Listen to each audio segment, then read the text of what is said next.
뉴스에 시작합니다. 김인수입니다. 시원한 것도 어제 하루뿐이었습니다. 태풍이 지나가자 다시 여름 더위가 찾아왔습니다. 오늘 하루 서울을 포함한 전국 대부분 지역에 폭염주의보가 내려졌습니다. 습도까지 높아서 체감되는 온도는 더 높았습니다. 오늘 밤부터는 다시 열대야가 시작됩니다. 오늘의 첫 소식 이동은 기자가 보도합니다. 제주 해수욕장이 피서객으로 북적입니다. 아이들은 따가운 햇빛을 막는 모자를 쓰고 모래놀이에 한창입니다. 태풍이 가고 남부지방에 다시 찾아온 무더위는 오늘 전국적으로 확대됐습니다. 대구와 제주가 32.6도까지 올라갔습니다. 서울도 어제보다 8도나 올랐습니다. 습도까지 높아 체감기온은 33도나 됐습니다. 폭염특보가 전국적으로 확대된 가운데 내일은 더 더워집니다. 서울과 대전, 광주의 최고 기온이 33도까지 치솟겠습니다. 대부분 지역에서 낮 기온 오르고 습도도 높아 매우 무더운 날씨가 이어지겠는데요. 폭염주의보 발표 지역이 더 확대되거나 폭염경보로 강화될 가능성이 있겠습니다. 폭염경보는 일 최고 체감온도가 35도 이상인 상태가 2일 이상 이어질 거라 예상될 때 발령됩니다. 당분간 도심과 서해안, 남해안, 제주도를 중심으로 밤사이 최저기온이 25도 이상 유지되는 열대야가 나타나겠습니다. 폭염 사이사이 소나기도 자주 지나갈 전망이라 습도도 높겠습니다. 기상청은 온열 질환 발생 가능성이 높으니 수분을 충분히 섭취하고 격렬한 야외 활동은 가급적 자제해달라고 당부했습니다. 채널A 뉴스 이동훈입니다. 서울 한강공원에 모래사장과 파라솔이 등장했습니다. 올여름 막바지 휴가철을 맞아 강변에 피서지가 마련된 겁니다. 도심에서 4년 만에 열린 물총축제 현장은 보기만 해도 시원해집니다. 광복절까지 징검다리 연휴를 즐기고 있는 시민들을 서상희 기자가 만났습니다. 시원한 물줄기를 서로 쏘아댑니다. 손에는 저마다 형형색색 물총을 들었습니다. 코로나19로 중단됐던 물총축제가 서울 도심에서 다시 열렸습니다. 너무 시원하고 더워서 걱정했는데 물 맞으니까 더위가 싹 가져서. 참가자들은 음악에 맞춰 흥겹게 춤도 춥니다. 말보다는 춤으로 표현하고 싶은데. 옷이 흠뻑 젖어도 웃음이 떠나질 않습니다. 네, 물총축제가 열린 건 4년 만인데요. 이렇게 시원한 물줄기를 맞으니 더위가 날아가는 기분입니다.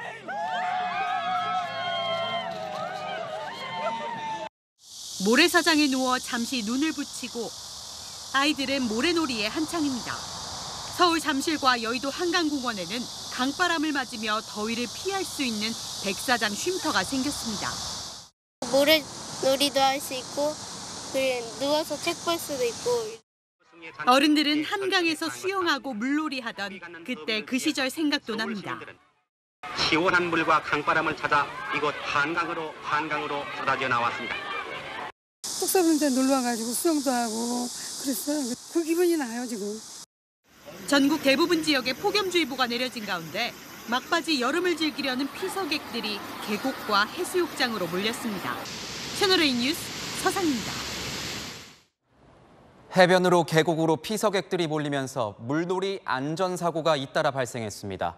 오랜만에 야외 활동을 하면 느슨해지기 마련인데 그럴 때일수록 안전에 각별히 신경 써야 합니다. 백승현 기자입니다. 모래사장에 쓰러진 남성에게 구급대원들이 응급처치를 합니다.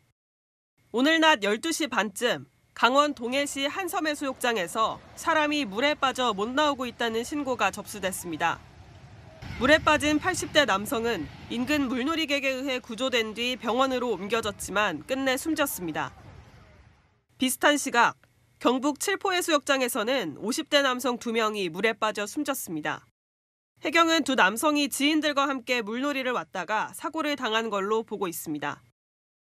어제 오후 1시쯤 강원 삼척시 증산해변에서는 물놀이를 하던 40대 아버지와 10대 아들이 파도에 휩쓸리는 사고가 발생했습니다. 이들은 20m 정도를 휩쓸려 간 뒤 해경에 구조됐지만 아버지는 끝내 숨졌습니다. 소방대원들이 하천 밖으로 한 남성을 옮깁니다. 어제 오후 1시 15분쯤 전북 완주군 계곡에서 50대 남성이 물에 빠져 숨졌습니다. 경찰은 남성이 손자의 튜브를 찾으러 물에 들어갔다 변을 당한 걸로 보고 있습니다. 태풍이 지나간 주말, 물놀이 사망 사고가 잇따랐습니다. 최근 5년간 여름철 물놀이 안전사고 사망자는 136명. 이 중 절반이 8월에 목숨을 잃었습니다. 안전 부주의로 인한 사고가 44명으로 가장 많았고 수영 미숙, 파도, 급류 휩쓸림 등이 뒤를 이었습니다. 계곡에서는 튜브나 신발이 떠내려가도 무리하게 잡으려고 따라가선 안 됩니다. 계곡과 수영장에서는 수심을, 바다에서는 이한류 정보 등을 사전에 파악해 무리한 물놀이는 하지 말아야 합니다. 채널A 뉴스 백승현입니다. 태풍이 지나간 뒤 강원 동해안 일부 해수욕장은 쓰레기장이 됐습니다. 바람과 파도에 휩쓸려 온 쓰레기들이 백사장에 몰리면서 피서객들의 안전을 위협하고 있습니다. 강경모 기자가 현장 취재했습니다. 쓰레기 더미가 백사장 곳곳을 점령했습니다. 바닷가에는 태풍 카눈에 휩쓸려 부러진 소나무가 나뭇가지만 드러낸 채 방치돼 있습니다. 백사장을 뒤덮은 해양 쓰레기는 폐목재를 비롯해 스티로폼, 부탄가스 통까지 종류도 다양합니다. 해수욕장 등으로 밀려든 쓰레기는 피서객들의 안전도 위협합니다. 이게 낚시바늘이 좀 위험해서 지금 제가 엄마도 저도 맨발입니다. 이게 나무 같은 게 가시 같은 게 많더라고요. 그래서 이게 바닷가에 들어갔다가 이 몸에 상처가 생길까 봐 빨리 조치를 좀 취해줬으면 좋겠어요. 강원 고성 지역에만 700톤이 넘는 해양 쓰레기가 쌓인 걸로 추정되는데 치워도 끝이 안 보입니다. 이미지 야적을 한 다음에 처리할 예정입니다. 근데 이제 얼마나 걸릴지는 사실 좀 예측하기가 좀 어려울 것 같아요. 태풍 카눈으로 예약이 취소된 데다 곳곳에 쓰레기까지 방치돼 있다 보니 여름 한철 대목을 노렸던 상인들은 울상입니다. 예약 잡아둔 손님들이 태풍 오고 하다 보니까 취소를 좀 많이 하셨어요. 치워달라는 얘기는 했는데 바로바로 이제 안 되는 그런 부분이 있죠. 예. 강릉 삼척 등 강원 동해안 6개 시군 해안은 밀려든 쓰레기로 골치를 앓고 있는 상황. 중장비를 동원해 청소에 나섰지만 여름 대목이 끝나는 이달 말까진 태풍 카눈이 남기고 간 흔적을 지우진 못할 전망입니다. 채널A 뉴스 강경모입니다. 세계 스카우트 잼버리 대회는 끝났지만 일부 참가자들은 우리나라에 남아 여름 휴가를 즐기고 있습니다. 해외 참가자 가운데 2만 명 정도가 출국했고 현재는 15,000여 명이 우리나라에 머물고 있습니다. 이들은 템플 스테이를 하거나 민속촌을 찾아 우리 문화를 체험하고 있습니다. 김태우 기자입니다. 스카우트 복장을 한 대원들이 한옥 등 한국의 전통 가옥들을 둘러봅니다. 한복으로 갈아입고 즐겁게 단체 사진을 찍고 식혜도 마셔봅니다. 단소를 불어보려고 하지만 쉽지 않습니다. The hats, they walk around with the hat, and when they dance, they go. I find it very funny. 네덜란드, 룩셈부르크 등에서 온 300여 명의 스카우트 대원들은 오늘 용인 한국민속촌을 방문했습니다. 잼버리 프로그램은 지난 금요일 폐영식으로 모두 끝났지만 경기도에서 마련한 숙소에 머물며 한국 문화 체험 등에 오늘도 참여했습니다. After that program was over, now everybody stayed in Korea. I don't know much about it, but I would be interested to learn more about the culture. 독일 스카우트 대원들도 오대산을 둘러보고 산림 생태와 불교 문화에 대한 설명을 듣기도 했습니다. 그제 열린 K-팝 콘서트를 끝으로 잼버리 일정이 모두 마무리되면서 오늘까지 모두 2만여 명의 대원들이 출국할 걸로 파악됐습니다.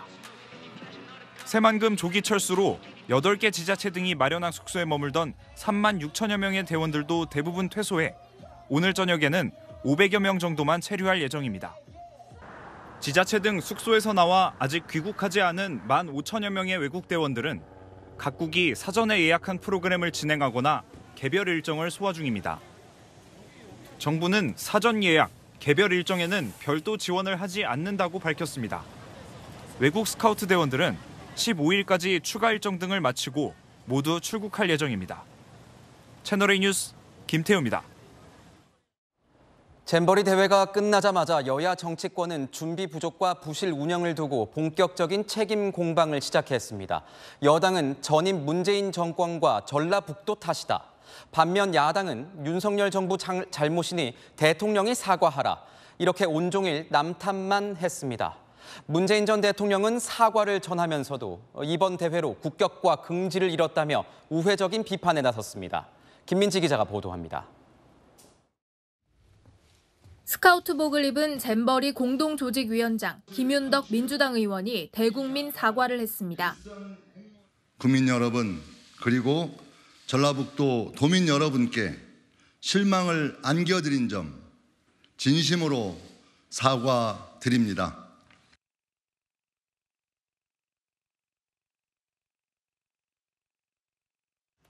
그러나 곧바로 여성가족부 비판에 나섰습니다.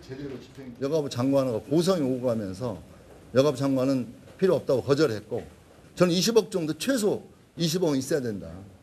그래서 폭우와 폭염, 해충, 벌레 등 예기치 못한 문제가 생길 거에 대비해서 국민의힘은 여성가족부가 아닌 전라북도가 잼버리 예산관리와 집행을 엉터리로 했다며 전라북도에게 책임을 돌렸습니다. 전라북도는 잼버리 준비에는 소홀한 채 잼버리를 팔아 지역 예산이나 챙긴 대국민 사기극이라는 말이 나오는 것입니다. 이런 여야의 책임 공방은 온종일 이어졌습니다. 약 6년간의 준비 기간 중 5년의 기간을 문재인 정부에서 했었습니다. 윤석열 대통령 취임한 2022년에 398억 그리고 올해 617억이 투입되었습니다. 국민의힘은 전라북도를 직접 방문해 부실 문제를 지적하는 방안을 검토하고 있고 민주당은 한국 스카우트 명예총재인 윤석열 대통령의 사과와 잼버리 정부지원위원장인 한덕수 총리의 사퇴를 촉구했습니다. 문재인 전 대통령도 대회 유치 당시 대통령으로서 사과와 위로의 마음을 전한다면서도 새만금 잼버리 대회로 국격을 잃었고 긍지를 잃었다며 현 정부를 우회적으로 비판했습니다. 채널A 뉴스 김민지입니다. 오늘부터 닷새 뒤 한미일 3국 정상이 미국 대통령 별장인 캠프 데이비드에 모입니다. 함께하는 시간만 4시간입니다. 이 기회를 통해 한미일 협력 수준을 역대 최고로 끌어올리겠다는 게 대통령실의 구상입니다. 조영민 기자입니다. 윤석열 대통령은 한미일 정상회의 참석을 위해 오는 17일 미국 워싱턴으로 출국합니다. 3국 정상 간 회의만을 위한 원포인트 방문입니다. 현지 시간 18일 오전부터 3국 정상은 4시간 동안 미국 대통령의 별장 캠프 데이비드에서 함께합니다. 윤 대통령은 한미일 정상회의, 오찬, 공동 기자회견을 차례로 진행할 예정입니다. 별도의 한일 정상회담도 현재 조율하고 있습니다. 한미일 정상회의 개최만을 위해 캠프 데이비드에 모여 역대 가장 오랜 시간을 함께 보내게 될 것입니다. 한미일 3국 협력의 새로운 장을 연 21세기 외교사의 현장으로 기록될 것입니다. 이번 정상회의에서는 북핵 대응을 위한 안보 협력 문제는 물론 첨단 기술과 반도체, AI 등 비군사 분야도 논의할 예정입니다. 3국 간 논의를 심화하기 위해 정상회의를 정례화하는 방안도 추진 중입니다. 대통령실 고위 관계자는 구체적인 협의체 이름이나 얼마나 자주 모여 논의할지는 막판 조율하고 있다고 말했습니다. 일본의 후쿠시마 원전 오염수 방류 문제를 논의하거나 중국을 명시해 적대시하는 내용의 결과 문서가 채택되지는 않을 것이라고도 대통령실은 설명했습니다. 이번 미국 방문은 3국 정상 간 협의에 초점을 맞춘 만큼 김건희 여사를 비롯한 한미일 정상 영부인들은 동행하지 않을 예정입니다. 채널A 뉴스 조영훈입니다.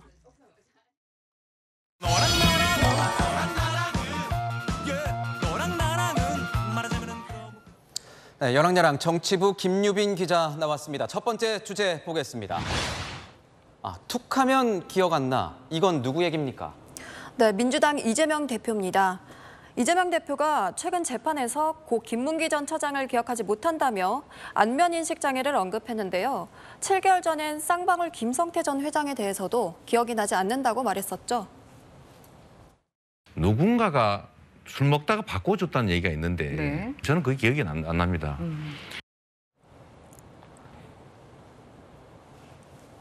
국민의힘은 음주 기억 상실에 이어 안면인식 장애까지 대체 이재명 대표가 기억하는 게 뭐냐고 비판했습니다. 그러고 보니까 대장동 의혹 같이 이렇게 민감한 사안에 대해서 이재명 대표가 기억 안 난다고 하는 일이 많기는 했던 것 같습니다. 네, 그렇습니다. 대장동 의혹의 배우로 지목된 유동규 전 본부장에 대해서도 국감장에서 같은 반응을 보였는데요.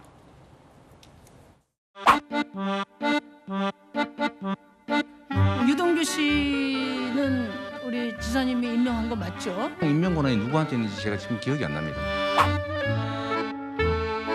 압수수색 당시에 자살한다고 약을 먹었다고 해요. 본인밖에 알 수 없는 상황을 어떻게 이렇게 잘 아세요? 잘 기억이 안 납니다. 뭐 얼마 안 되지도 않았는데. 기자들 질문에도 마찬가지였습니다. 정진상 부실장은 유동규 씨 압수수색 당한 날까지 통화했다는 보도가 있었는데요. 전 뭐 특별히 기억나는 게 없네요. 아닌 것도 아니고 맞는 것도 아니고 기억이 나지 않는다. 애매한 답변인 것 같습니다. 자, 두 번째 주제 보겠습니다. 무슨 일이길래 이 부산 의원들이 불똥을 맞은 겁니까? 네, 잼버리 파행 사태가 부산 엑스포 유치 공방으로 번졌는데요. 이젠 국민의힘이 민주당 지역 의원들까지 겨냥했습니다.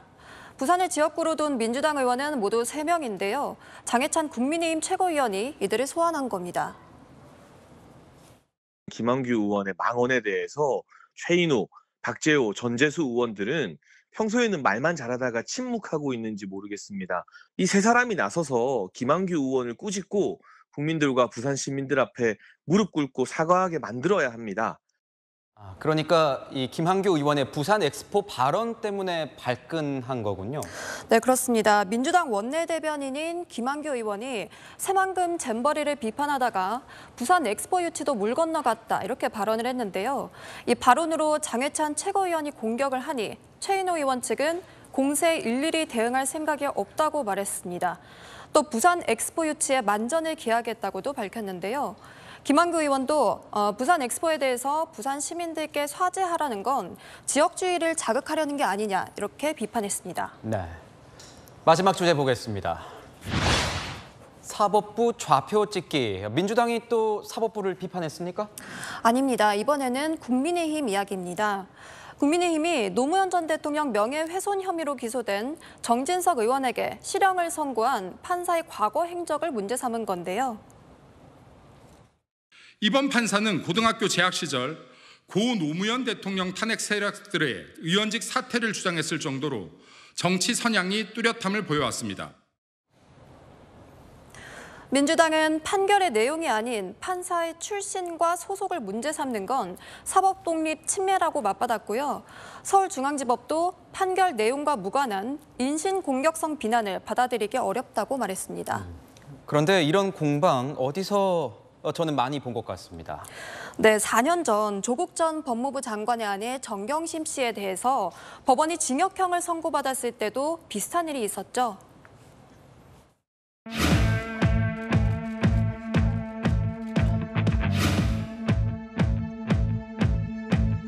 어떤 편견들이 상당히 작용한 매우 나쁜 판례가 아닐까 생각합니다. 자기들 마음에 안 맞으면 모두 적폐로 몰고 부정하는 것인데 대한민국의 헌정 질서를 부정하는 일입니다. 그러니까 이건 비판하던 행동을 자기들이 분리할 때 그대로 한 거다 이렇게 볼 수도 있겠군요. 네, 불과 2주 전까지만 해도 국민의힘은 민주당이 수원지검 검사들의 실명을 밝힌 것에 대해서 좌표 찍기라고 공격했습니다. 내가 당하는 건 잘못된 거고 남이 하는 건 헌정질서 부정이라는 양당. 내로남불의 모습도 서로 닮아가나 봅니다. 네, 지금까지 여랑야랑이었습니다. 요즘 캠핑족들 사이에선 차로 여행을 떠나서 차에서 잠까지 자는 차박이 인기입니다.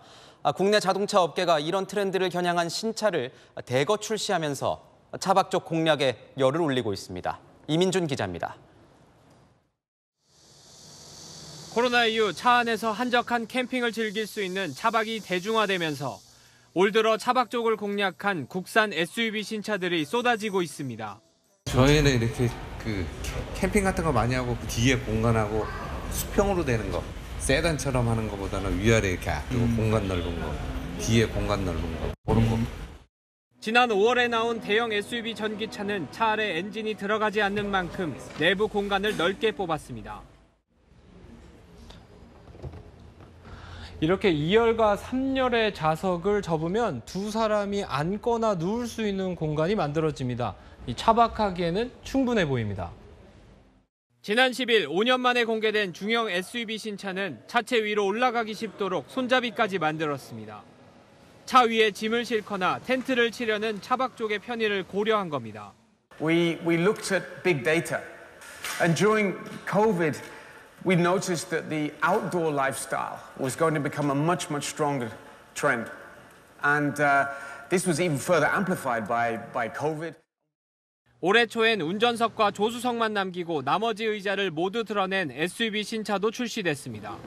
성인 남성이 2명은 충분히 누울 공간을 만들었습니다. 9월에 선보일 한 준준형 전기차 SUV는 트렁크 공간이 839리터로 동급 차량 중 가장 넓다는 강점을 내세울 계획입니다.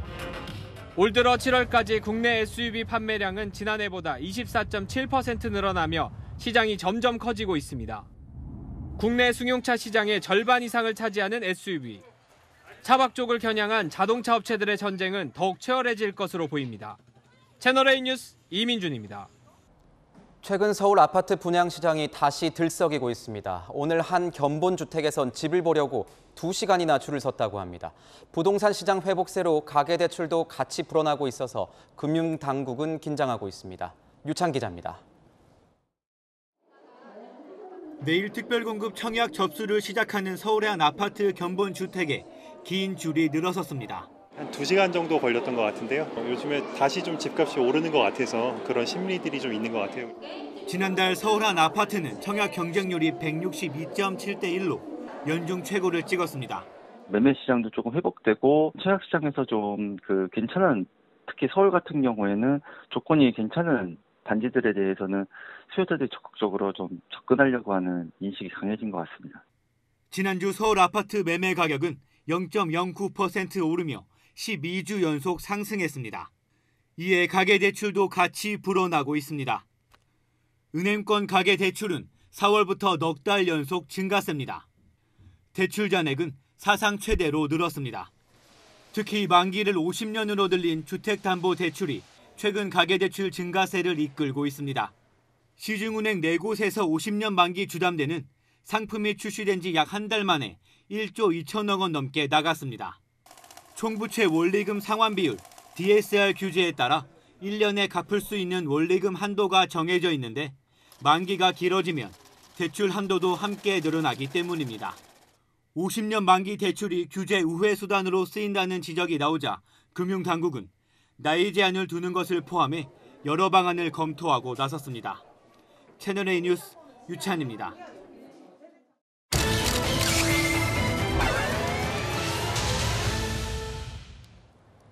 분당 서현역 흉기 난동 사건의 피의자 최원종이 지난 10일 얼굴을 드러내고 자신이 스토킹 피해자라는 발언을 했습니다. 사건 당시 숨진 60대 여성의 가족들은 최원종의 변명에 불과하다면서 감경 없는 엄중 처벌을 호소하고 있습니다. 사회일부 백승우 기자와 이 사건 자세히 알아보겠습니다. 자, 백 기자. 수사 결과부터 먼저 짚어봐야 될 것 같습니다. 경찰은 피의자 이 최원종이 왜 범행을 저질렀다고 보고 있습니까? 네, 우선 사건이 검찰로 넘겨진 날 카메라 앞에 선 최원종의 말을 한번 직접 들어보시겠습니다.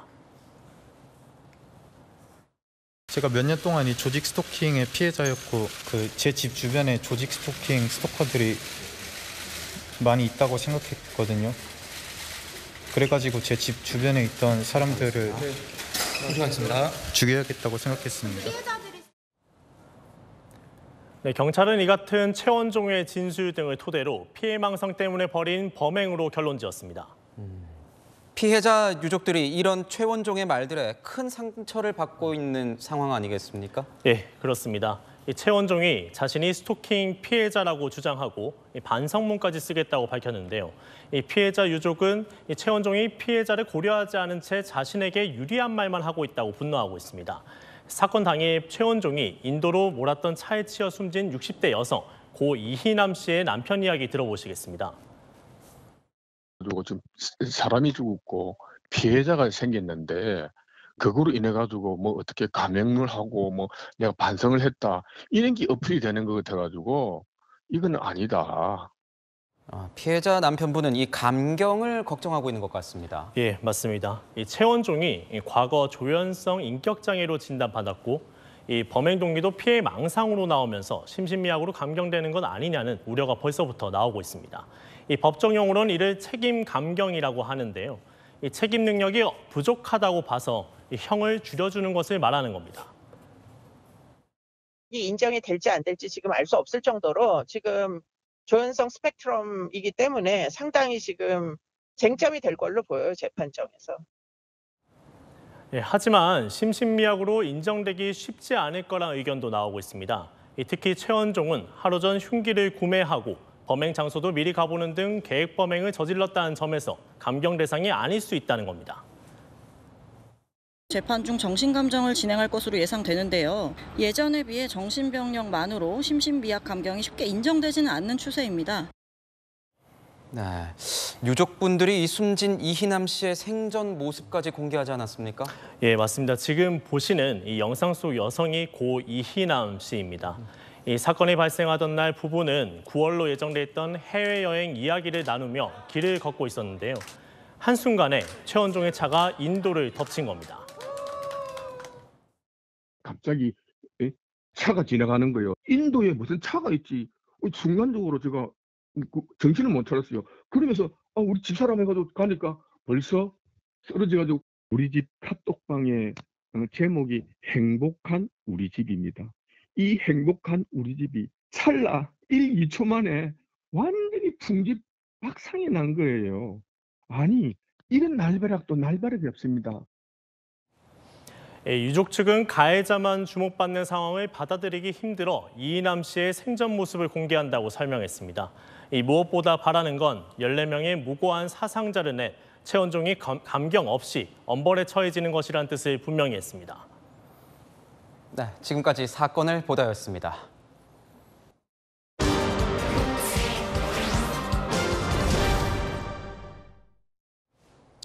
이딴 흉기 난동 범죄로 윤희근 경찰청장이 총기와 테이저건 등 물리력을 적극적으로 사용하겠다고 밝혔습니다. 적절한 대응 수위가 고민일 수밖에 없습니다. 다른 나라는 어떻게 대응하고 있을지 궁금합니다. 세계를 보다 권갑구 기자가 살펴봤습니다. 지난달 14일 미국 플로리다주 올랜도 경찰이 공개한 보디캠 영상입니다. Hey, put the knife down. Rachel, put the knife down. 한 아파트에서 흉기 난동 신고를 받고 출동한 경찰이 여성과 대치합니다. 칼을 든 여성이 다가오자 경찰은 결국 방화쇠를 당깁니다.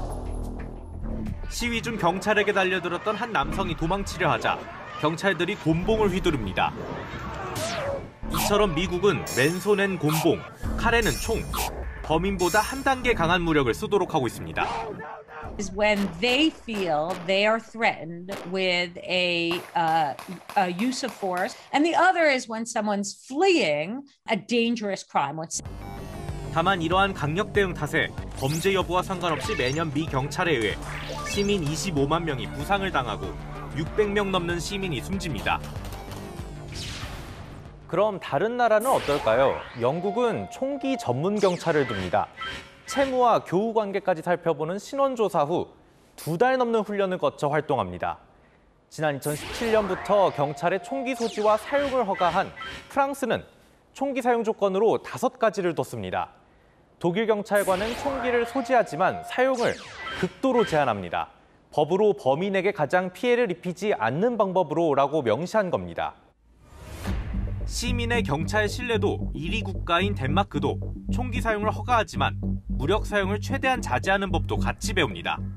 Det langt fra, at hver gang vi er på opgave, så springer vi ting i luften og skyder til højre og venstre, tværtimod. Og lige så vigtigt, så skal man også være klar i nogle af de der situationer, hvor det går stærkt, ikke at handle hurtigt. 다만 전문가들은 덴마크의 경우 오랜 기간 경찰에 대한 신뢰가 축적된 만큼 우리나라에 바로 적용하기는 힘들다고 조언했습니다. 결국 우리나라 현실에 맞는 새로운 원칙 마련과 공감대 조성이 필요하다는 제언입니다. 피해자 시선에서 공권력의 그 정도를 들여다봐야지 피해자를 보호하기 위한 적법하고 의법한 조치였느냐. 적극적인 무력 사용을 위해서는 충분한 예방 활동이 선행되어야 한다는 목소리도 있습니다.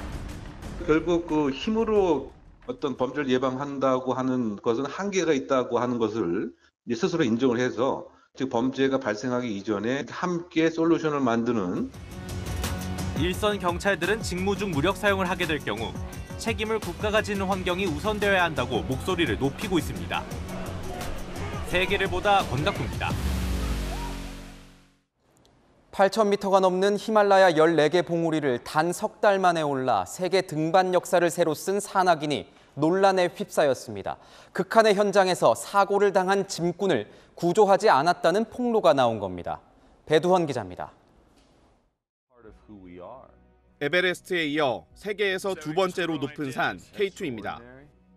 사고가 난 곳은 정상에서 400m 정도 아래 지점입니다. 한 사람이 쓰러져 있는데 다른 등반팀은 계속 정상을 향해 올라갑니다. 쓰러진 사람은 파키스탄 국적의 짐꾼 모하메드 하산입니다. 하산은 이날 결국 사망했습니다. 당시 정상으로 향했던 등반팀은 최단기간 등반 신기록을 세웠습니다. 이날 K2를 끝으로 히말라야 8,000m 이상 14개 봉우리를 단 석 달 하루 만에 오른 겁니다. Nava, can you hear us? We are on the summit of K2. 노르웨이 산악인 크리스틴 하릴라는 세계 산악계의 스타가 됐지만 그 영광은 오래가지 못했습니다. 앞선 사망사고 사실이 결국 폭로된 겁니다. 구조 노력이 부족했다는 내용이었습니다. Das ist ja die große Dramatik an dem ganzen Fall. Man hat hier wirklich Leben gegen Gipfelsieg getauscht. Wäre ein Westler dort gelegen, dann wäre er gerettet worden. 하릴라는 곧바로 반박했습니다. 현장에서 몇 시간 동안 구조 작업을 했다는 겁니다. Gabriel gave him his oxygen, he gave him warm water, he tried for 2.5 hours. 하지만 산소가 떨어지면서 남은 대원도 현장을 떠날 수밖에 없었다고 해명했습니다. 채널A 뉴스 배두원입니다. 산불이 훑고 지나간 하와이 마우이 섬 서쪽 해안이 잿더미로 변했습니다. 건물은 겨우 터만 보이고 새까맣게 탄 차량들은 뼈대만 남았습니다. 지금까지 89명이 숨졌습니다. 박자은 기자가 전합니다. 폭탄을 맞은 듯 마을 전체가 전쟁터를 방불케 합니다. 벽만 남은 집은 간신히 터만 알아볼 정도고 아파트 건물은 완전히 녹아내렸습니다. 주차장에 있던 차들은 검게 타 형체만 남았습니다. 평온한 바다 위엔 뼈대만 남은 배들이 떠 있고 미처 불을 피하지 못한 채 타 죽은 강아지 사체가 당시의 긴박함을 말해줍니다. 불 꺼진 집을 찾아온 주민들은 망연자실합니다. This is my house. This is the ash, the remains of my house. But yeah, the fire knocked out the whole neighborhood. I don't know. We lost everything. You know, thank God that like we still have each other and we're all alive and safe and accounted for. It's like we're the only things we have now because everything that we had in the past is gone. 실종자 가족들은 할 수 있는 게 없습니다. It's been so hard. Very hard. Never, I think in my life would I have imagined that we would have something like this. A catastrophe of an unequal disaster. 사망자는 89명으로 늘었고 실종자는 1,000여 명으로 추정되고 있습니다. 불길은 잡혔지만 산불 장기화 가능성도 무시할 수 없습니다. 화재 현장을 촬영 중인 미국의 한 사진작가는 나무 뿌리가 땅 속에서 불타고 있다며 땅의 온도가 200도 정도로 올랐다고 경고했습니다.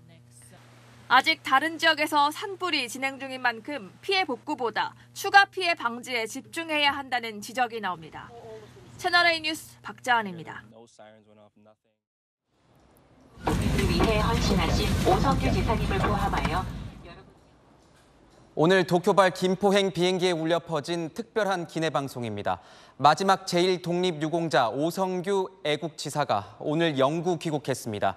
70년 만에 고향 땅을 밟은 오 지사는 가늠할 수 없을 만큼 감동적이라는 소회를 밝혔습니다. 김민공 기자입니다. 태극기를 몸에 두른 채 입국장을 나섭니다.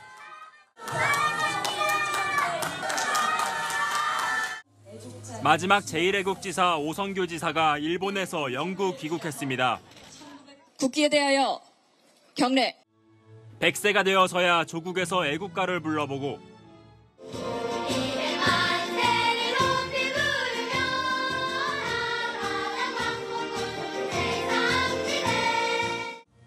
광복군 당시 불렀던 노래는 후손들이 들려줍니다.